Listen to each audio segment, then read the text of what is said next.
নরেন্দ্র মোদীজি, উনি ভারতবর্ষের প্রধানমন্ত্রী।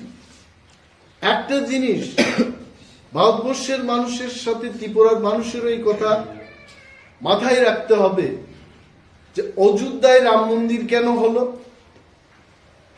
500 বছর আগে ওইখানে শ্রীরামচন্দ্রের প্যালেস ছিল বা রাজপ্রাসাদ ছিল বা ওনার বাসস্থান ছিল।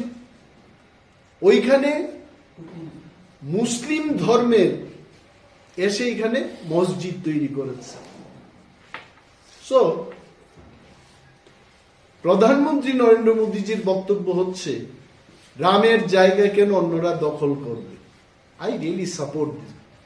একজনের জায়গা আরেকজন কেন দখল করবে?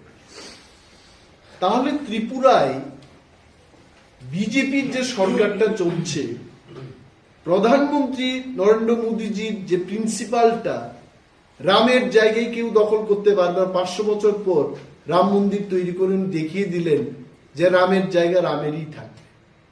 তাহলে ধর্মের ক্ষেত্রে এটা খ্রিস্টান মিশনারি স্কুল, তাদের ধর্মের ফেটটাই হচ্ছে জিসাস ক্রাইস্ট।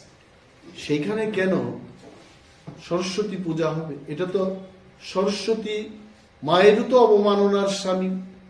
এবং প্রফেসর ডক্টর মানিক সাহার যে সরকার, এই সরকারের বদনাম হচ্ছে, এই সরকারের নামটা খারাপ হচ্ছে। আমি মাননীয় মুখ্যমন্ত্রীর দৃষ্টি আকর্ষণ করে বলছি, আই নো হিম পার্সোনালি, এটা উনার নজরে নিশ্চয়ই আসবে এই প্রেস মিটের পর। He must take strong action. মোদিজির মতো খ্রিস্টান মিশনের স্কুলে কি করে সরস্বতী পূজা হবে? যে সমস্ত ব্যক্তি, যে সমস্ত সংস্থা এই কথা বলছে, তাদের বিরুদ্ধে সরকার যেন যথাযথ ব্যবস্থা গ্রহণ করে, সেই দাবি আমি রাখছি। And you all will agri.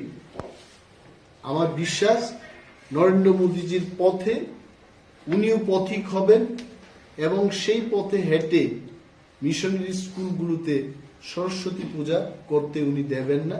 This is my belief.